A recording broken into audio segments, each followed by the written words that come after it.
स्वागत है आपका बुक डियो में, जहां किताबें बोलती हैं और आप सिर्फ सुनते हैं। आज जॉश कॉफमैन की किताब द पर्सनल MBA, आइए सुनते हैं इसकी पूरी कहानी बस कुछ मिनट में।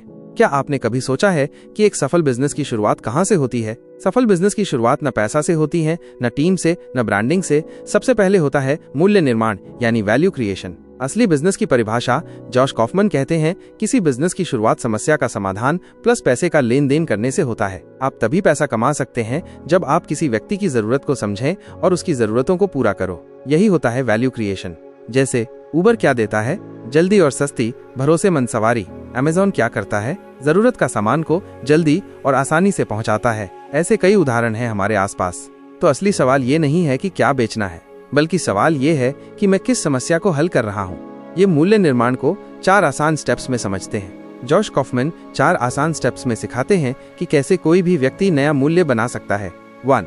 मार्केट की जरूरत को पहचानो। लोग किस चीज से परेशान हैं और क्या वो इसके लिए पैसे देने को तैयार हैं? जैसे पेन किलर्स ज्यादा बिकते हैं, विटामिन नहीं। यानी जिस चीज से तुरंत राहत मिलती है, लोग उसी के लिए ज्यादा पैसे देते हैं। 2. उपयोगी समाधान बनाओ। वो प्रोडक्ट या सर्विस बनाओ जो सच में काम करता हो। सिर्फ अच्छा दिखना काफी नहीं है, असल में काम करना भी जरूरी है। 3. प्रोटोटाइपिंग एंड टेस्टिंग करो। अपना आइडिया छोटे स्तर पर टेस्ट करो, उस पर लोगों की फीडबैक लो, सुधार करो, खुद से पूछो क्या मैं इसे फिर से खरीदना चाहूंगा। 4.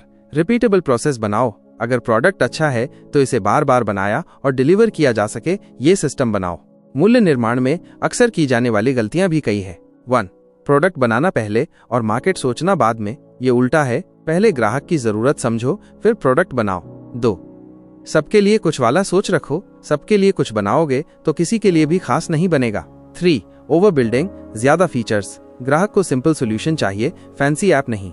याद रखो, बेस्ट प्रोडक्ट वो है जो प्रॉब्लम को सबसे आसान तरीके से हल करे। मिनी केस स्टडी में पता चला कि एक चाय वाला भी वैल्यू क्रिएट करता है। सोचिए, एक चाय वाला सुबह 5 बजे स्टेशन के बाहर चाय बेचता है। वो थके हुए यात्रियों को गर्म चाय देता है, यही वैल्यू है। वो साफ कप, सही कीमत और मुस्कान देता है, यही तो उसका ब्रांड होता है।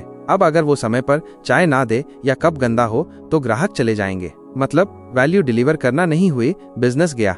आपका ब्रांड फैंसी लोगो नहीं, आपकी समस्या सुलझाने की काबिलियत है। दर्शकों के लिए कॉल टू एक्शन बनाइए।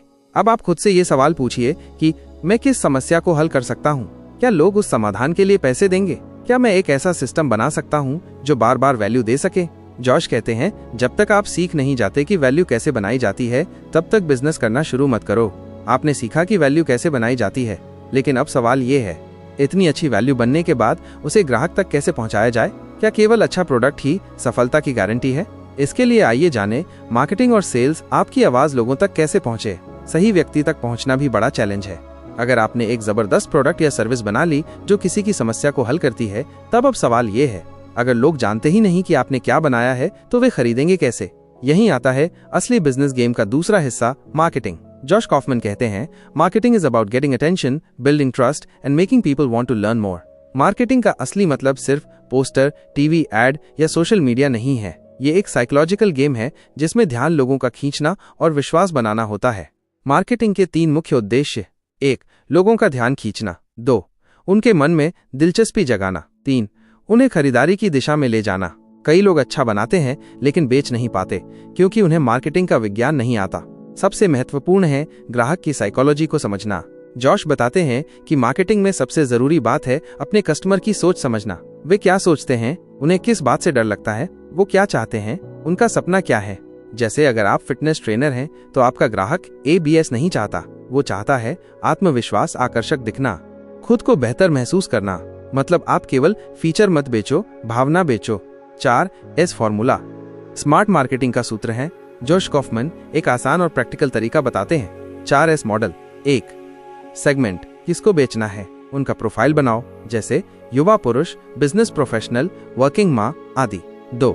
सिलेक्ट, चयन करना, सबसे ज्यादा जरूरत और सबसे ज्यादा देने की क्षमता किसके पास है। 3. स्ट्रक्चर, संरचना, अपनी मार्केटिंग मैसेज को उनकी भाषा में ढालो। उदाहरण, अगर आप ऑफिस वर्कर्स को प्रोडक्टिविटी टूल बेच रहे हैं तो ये मत कहो हमारे पास टाइम मैनेजमेंट फीचर है, बल्कि ये कहो हर दिन 2 घंटे फालतू काम से बचें और जल्दी घर जाएं। 4. टेस्ट, परीक्षण, अलग अलग मैसेज, प्लेटफॉर्म और टाइमिंग को AB टेस्ट करो। Marketing equal to constant experimentation plus measurement.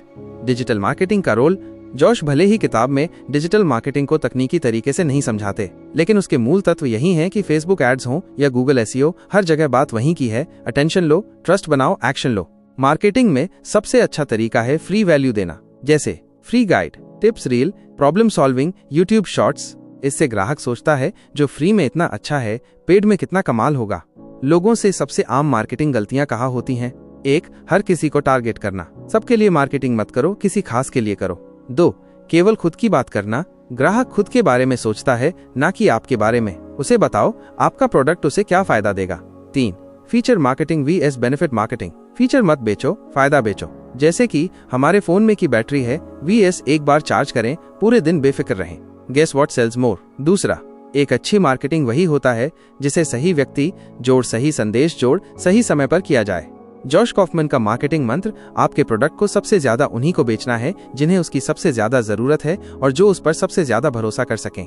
Marketing में आपकी असली सफलता तभी है जब ग्राहक कहे ये तो मेरी ही बात कर रहा है। अब आपने जान लिया कि सही ग्राहक तक कैसे पहुंचा जाए, लेकिन क्या आप जानते हैं ग्राहक को प्रोडक्ट खरीदने पर मजबूर कैसे किया जाए? सिर्फ दिलचस्पी जगाना ही काफी नहीं। अब बात होगी सेल्स बिक्री के मनोविज्ञान की, जहां ग्राहक हाँ कहेगा और आपका प्रोडक्ट खरीदेगा। इसके लिए देखिए अगला अध्याय, sales, selling without being pushy. Sales बिक्री, ग्राहक के ना को हाँ में बदलने की कला। मान लीजिए वैल्यू आपने बना लिया, मार्केटिंग से लोगों का ध्यान भी खींच लिया, लेकिन अब सबसे जरूरी स्टेज है सेल्स, यानी ग्राहक को खरीदने पर तैयार करना। जॉश कॉफमैन कहते हैं, A sale is not made when you talk. A sale is made when the customer says yes. Sales का मतलब किसी पर दबाव डालना नहीं है। असल सेल्समैन वो होता है जो किसी की जरूरत को समझकर सही समाधान देता है। Sales is helping people make a decision that's right for them. ध्यान रखें, लोगों को बेचना मत सिखाओ, उन्हें खरीदने का कारण दो। कभी आपने सोचा है कि ग्राहक कैसे सोचता है? जॉश बताते हैं कि बिक्री एक मनोवैज्ञानिक प्रक्रिया है। लोग भावनाओं से खरीदते हैं और तर्क से उसे सही ठहराते हैं। ग्राहक का मन समझना जरूरी है। 1. उन्हें क्या चाहिए। 2. उन्हें क्या रोक रहा है। 3. उनके मन में क्या डर है। उदाहरण, किसी को कोर्स बेचना है, वो कहेगा मेरे पास टाइम नहीं है। असल में वो सोच रहा है क्या ये कोर्स मेरे लिए वाकई काम करेगा। असल आपत्ति को समझो, फिर जवाब दो। जॉश कॉफमैन एक सरल बिक्री मॉडल बताते हैं जिसे आप भी इस्तेमाल कर सकते हैं। 1. क्वालिफिकेशन, योग्यता जांचना। आपके प्रोडक्ट का क्या ग्राहक को सच में जरूरत है? क्या वो भुगतान करने के लिए तैयार है? 2. कनेक्शन, संपर्क बनाना। ग्राहक को भरोसा दिलाओ कि आप उसकी मदद करने आए हो, बेचना नहीं। लोग उन पर भरोसा करते हैं जिन्हें वे पसंद करते हैं। 3. प्रेजेंटेशन, प्रस्तुति देना। अपनी बात ग्राहक की भाषा में कहो। फीचर्स मत बताओ, बेनिफिट्स बताओ। जैसे इस मोबाइल में 64 MP कैमरा है, अब आपकी हर फोटो प्रोफेशनल दिखेगी, चाहे दिन हो या रात। 4. ऑब्जेक्शन हैंडलिंग, आपत्ति का समाधान। डर निकालो, भरोसा भरो। ऐसा कहो कि अगर आपको 7 दिन में बदलाव न दिखे तो पैसा वापस। 5. क्लोज, समापन। ग्राहक को स्पष्ट एक्शन दो, यहाँ क्लिक करें, अब कॉल करें, फॉर्म भरें। ग्राहक को सोचने के लिए मत छोड़ो, उसे निर्णय लेने के लिए गाइड करो। सेल्स में होने वाली आम गलतियां क्या है? 1. ज्यादा बोलना, कम सुनना। अच्छे सेल्समैन 70% सुनते हैं, सिर्फ 30% बोलते हैं। 2. फीचर्स पर फोकस करना। ग्राहक इमोशन से खरीदता है, टेक्निकल स्पेक्स से नहीं। 3. नो अर्जेंसी, ग्राहक को अब खरीदने की वजह दो। उदाहरण, ये ऑफर सिर्फ आज तक है, सिर्फ 5 सीटें बची हैं। मिनी केस स्टडी, एक चप्पल बेचने वाले की सेल्स स्किल देखिए। एक देसी दुकानदार जो चप्पल बेच रहा था, उसने ग्राहक से पूछा, चप्पल आरामदायक चाहिए या चलने में टिकाऊ? ग्राहक बोला, दोनों। उसने जवाब दिया, तब ये लो, ऑफिस हो या पैदल का रास्ता, आपके कदम कभी न थकें। देखिए, उसने नई फीचर बताया, न प्राइज, बस ग्राहक के दिल की बात पकड़ ली। यही होती है असली बिक्री। जॉश कॉफमैन कहते हैं, selling is not pushing, selling is guiding. अच्छे सेल्समैन समस्या समझते हैं, भरोसा बनाते हैं और निर्णय लेने में ग्राहक की मदद करते हैं। सीधा, साफ और ईमानदार तरीका, यही सबसे बड़ी बिक्री है। अब तक आपने सीखा कि ग्राहक को हाँ कैसे कहने पर मजबूर किया जाए, लेकिन एक सवाल अभी भी बाकी है। अगर आपने प्रोडक्ट बेच दिया तो क्या वो ग्राहक बार बार आपसे खरीदेगा? क्योंकि असली बिजनेस एक बार की बिक्री नहीं, बल्कि लंबे समय का रिश्ता होता है, जहां ग्राहक को वादा पूरा करने की कला सिखाई जाएगी। वैल्यू डिलीवरी पर यह अध्याय बहुत प्रैक्टिकल और भरोसे का मूल मंत्र सिखाने वाला है, जो बताता है कि सिर्फ वैल्यू बनाना और बेचना ही काफी नहीं है। असली बिजनेस तो वादा निभाने में है।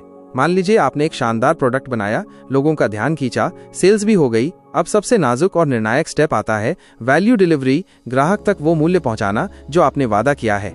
जॉश कॉफमैन कहते हैं, Your business is only as good as your ability to deliver what you promised. Value delivery का मतलब है जो आपने वादा किया है उसे समय पर, भरोसे के साथ और उम्मीद से बेहतर तरीके से ग्राहक तक पहुंचाना। सिर्फ प्रोडक्ट पहुंचाना ही काफी नहीं, ग्राहक को ऐसा अनुभव देना चाहिए कि वो दोबारा आए। याद रखें, मार्केटिंग ग्राहक लाता है, सेल्स उसे खरीदवाता है, लेकिन डिलीवरी ही तय करती है कि वो दोबारा आएगा या नहीं। इफेक्टिव डिलीवरी सिस्टम के 5 तत्व। जोश कॉफमैन के अनुसार एक मजबूत डिलीवरी सिस्टम में 5 प्रमुख बातें होती हैं। 1. रिलायबल लॉजिस्टिक्स, विश्वसनीय लॉजिस्टिक्स। प्रोडक्ट या सेवा सही समय पर, सही स्थिति में ग्राहक तक पहुंचे। टाइम पे डिलीवरी ना हो तो सबसे अच्छा प्रोडक्ट भी बेकार लगता है। 2. क्वालिटी कंट्रोल, गुणवत्ता नियंत्रण। जो प्रॉमिस किया था वही दो। ग्राहक से बोल कुछ और, देकर कुछ और तो भरोसे का नुकसान होगा। हर बार एक जैसा अनुभव देना जरूरी है। 3. कस्टमर सपोर्ट, ग्राहक की सहायता। अगर कुछ गड़बड़ हो तो क्या आप ग्राहक की मदद करते हो या टालते हो? ग्राहक जब सबसे नाराज होता है वो आपके ब्रांड को परखता है। 4. ईज ऑफ यूज, उपयोग में सरलता। ये भी महत्व रखता है कि प्रोडक्ट को समझना, इस्तेमाल करना और लौटाना कितना आसान है। ग्राहक जितना कम सोचे उतना बेहतर अनुभव। 5. फीडबैक लूप, प्रतिक्रिया चक्र। ग्राहकों की प्रतिक्रिया सुनो, समझो और सुधार करो। सफल ब्रांड वो हैं जो बदलते रहते हैं ग्राहक के साथ। एक उदाहरण, ज़ैपोज़ एक शू कंपनी है जो यूएसए में बहुत फेमस है। उन्होंने सिर्फ एक वादा किया, हम भरोसे और खुशियों की डिलीवरी करते हैं। क्या किया उन्होंने? Fast delivery, easy returns, 24x7, human support, no questions asked refund. और आज ज़ैपोज़ विश्वास का प्रतीक बन गया है। याद रखें, आपका ग्राहक वो नहीं खरीदता जो आप भेजते हो, वो खरीदता है जो महसूस करता है। डिलीवरी की सबसे आम गलतियां। 1. ओवर प्रॉमिस और अंडर डिलीवर। बड़ी बड़ी बातें करके कमजोर प्रोडक्ट देना बहुत खतरनाक होता है। 2. Ignoring customer complaints. अगर कोई शिकायत कर रहा है तो वो आपको मौका दे रहा है सुधार करने का। 3. Delay in fulfilment. आपकी देरी शक पैदा करती है और शक भरोसे की मौत बनता है। जो लोग आपसे एक बार खरीदते हैं वही आपके ब्रांड एम्बेसडर बन सकते हैं अगर आप उन्हें खुश कर पाओ तो। जॉश कॉफमैन का मंत्र, value delivery is where reputation is built और डिस्ट्रॉयड। जो डिलीवरी सिस्टम मजबूत बना लेता है वो खुद ब खुद मार्केटिंग और सेल्स में मास्टर हो जाता है। Happy customers are the best marketing strategy. अब आपने जान लिया कि बिजनेस की जान केवल डिलीवरी में है, लेकिन अब सवाल ये है, अगर आपका सिस्टम हर बार वैल्यू डिलीवर कर रहा है तो कैसे जानोगे कि ये सब फायदेमंद है या घाटे का सौदा? क्योंकि बिना नंबरों को समझे आप बिजनेस चला नहीं सकते। सिर्फ अंदाजा लगा सकते हैं पैसों की असली समझ जो हर बिजनेसमैन को होनी चाहिए, क्योंकि यही वो जगह है जहां से ये तय होता है कि आपका बिजनेस मुनाफा देगा या सिर्फ थकान तारांकन। अब तक आपने एक शानदार प्रोडक्ट बनाया, मार्केटिंग और सेल्स से ग्राहकों को जोड़ा और समय पर वैल्यू डिलीवर भी की, लेकिन अब सबसे जरूरी सवाल है कि आपका बिजनेस मुनाफा कमा भी रहा है या नहीं। जॉश कॉफमैन कहते हैं, if you don't understand your numbers, you don't understand your business. Finance क्या है? फाइनेंस का मतलब सिर्फ पैसा नहीं है, फाइनेंस आपके बिजनेस की आर्थिक सेहत है। जॉश के अनुसार बिजनेस में फाइनेंस का असली मकसद ये जानना है कि आप कितना कमा रहे हो, कितना खर्च हो रहा है, कहां से घाटा हो रहा है और कहां से फायदा। नंबर आपकी आंखें हैं, बिना इनके आप अंधे होकर बिजनेस चला रहे हो। बिजनेस के 5 बेसिक फाइनेंस टर्म्स जिसे जॉश कॉफमैन बताते हैं कि अगर आप सिर्फ ये 5 बातें समझ लो तो आपको MBA की जरूरत नहीं। 1. रेवेन्यू, राजस्व, कुल पैसा जो ग्राहक से आता है बिना किसी खर्च को घटाए। 2. कॉस्ट, लागत, सामान बनाने, पैक करने, बेचने और सपोर्ट देने में जो खर्च होता है। 3. प्रॉफिट, लाभ, revenue minus cost equal to profit. Profit नहीं तो बिजनेस नहीं। 4. कैश फ्लो, नकद प्रवाह, कब पैसा आ रहा है, कब जा रहा है। कैश फ्लो पॉजिटिव मतलब पैसा हाथ में है। कई फायदे वाले बिजनेस भी इस वजह से बंद होते हैं क्योंकि उनके पास टाइम पर पैसा नहीं होता। 5. रिटर्न ऑन इन्वेस्टमेंट, ROI, आपने जितना लगाया क्या उससे ज्यादा मिल रहा है। एग्जाम्पल से समझते हैं, अगर आपने 1000 रुपए खर्च किया और 1300 रुपए कमाए तो ROI इक्वल्स 30%। मुनाफा कमाने की 3 रणनीतियां। जॉश कॉफमैन बताते हैं कि बिजनेस में मुनाफा बढ़ाने के सिर्फ 3 रास्ते होते हैं। 1. रेवेन्यू बढ़ाओ, ज्यादा ग्राहक लाओ, ज्यादा कीमत लो, अपसेल और क्रॉस सेल करो। 2. खर्च घटाओ, जो चीजें जरूरी नहीं उन्हें हटाओ, ऑटोमेशन और सिस्टम लाओ। 3. एफिशिएंसी बढ़ाओ, कम समय में ज्यादा काम, कम लागत में ज्यादा वैल्यू। याद रखो, revenue is vanity, profit is sanity, cash is reality. Josh का सिंपल फाइनेंस चेकअप। हर महीने खुद से ये 5 सवाल पूछो। 1. इस महीने मेरी कुल कमाई कितनी हुई। 2. कुल खर्च कितना हुआ। 3. कितना बचा। 4. सबसे ज्यादा पैसा कहाँ खर्च हुआ। 5. किस एरिया में सबसे ज्यादा फायदा हुआ।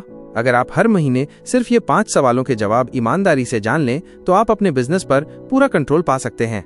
फाइनेंस में सबसे बड़ी गलतियां निम्न है, आइए बारी बारी से जानें। 1. सिर्फ टर्नओवर देखने की आदत, लाखों की सेल हो रही है लेकिन जेब में कुछ नहीं। 2. खर्चों का ट्रैक न रखना, छोटे छोटे खर्च मिलकर मुनाफा खा जाते हैं। 3.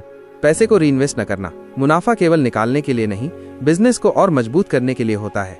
जॉश कॉफमैन कहते हैं, बिजनेस वही जीतेगा जो अपने नंबरों को पढ़ और समझ सकेगा। फाइनेंस का काम CA का नहीं, हर बिजनेसमैन की बुनियादी जिम्मेदारी है। अगर आप नंबरों से डरते हो तो बिजनेस आपके लिए नहीं है। अब तक आपने सीखा कि पैसा कैसे कमाया जाए, खर्च कैसे ट्रैक किया जाए और मुनाफा कैसे देखा जाए। लेकिन एक सवाल अब भी बाकी है, क्या आप जानना चाहेंगे कि इन सबको एक सिस्टम में कैसे बदला जाए ताकि आपका बिजनेस बिना रुके लगातार चलता रहे? The power of systems, business को ऑटो पायलट पर चलाने की रणनीति। कैसे आप अपने बिजनेस को सिर्फ चलाएं नहीं बल्कि उसे ऑटो पायलट पर डाल दें। ये वो स्तर है जहां असली बिजनेस फ्रीडम शुरू होती है। मान लो अब तक का सब कुछ आपने सही कर लिया है, सही प्रोडक्ट बनाया, मार्केटिंग की, बिक्री की, वैल्यू डिलीवर की, फाइनेंस समझा। अब अगला सवाल उठता है, क्या ये सब काम हर दिन आप अकेले कर पाएंगे? नहीं। इसलिए जरूरी है सिस्टम्स थिंकिंग, यानी सिस्टम से सोचना, सिस्टम से जीना। जॉश कॉफमैन कहते हैं, systems allow ordinary people to achieve extraordinary results consistently. Systems thinking क्या है? सिस्टम थिंकिंग का मतलब है किसी भी काम को इस तरह करना कि वो बार बार एक जैसी गुणवत्ता के साथ बिना ज्यादा प्रयास के स्वतः होता रहे। हर बार सोचकर करने की बजाय एक बार सोचो, बार बार वैसे ही करो। सिस्टम वही चीज है जो आपके काम को स्केलेबल बनाती है, यानी जितना बड़ा बिजनेस उतना ही आसान संचालन। एक सिंपल उदाहरण से आइए जाने। सोचिए, एक दुकान में रोज सुबह शटर उठाना, साफ सफाई करना, माल गिनना, कस्टमर को बिल देना, रसीद बनाना। अगर ये सब मालिक खुद करेगा तो थक जाएगा, लेकिन अगर वही काम एक SOP, स्टैंडर्ड ऑपरेटिंग प्रोसीजर बनाकर स्टाफ को सिखा दे तो मालिक दुकान चलाने के बजाय बढ़ाने पर ध्यान दे सकता है। यही सिस्टम्स की ताकत है। जॉश के अनुसार 5 बेहतरीन सिस्टम। 1. चेकलिस्ट्स, हर काम की स्टेप बाय स्टेप लिस्ट बनाओ ताकि कोई गलती न हो। एग्जाम्पल, सोशल मीडिया पोस्ट डालने की चेकलिस्ट। 1. कैप्शन, 2. हैशटैग, 3. समय, 4. लिंक। 2. ऑटोमेशन, स्वचालन, जो काम मशीन कर सकती है उसमें इंसान की जरूरत क्यों? X. Email auto responder, scheduled posts, auto invoice. 3.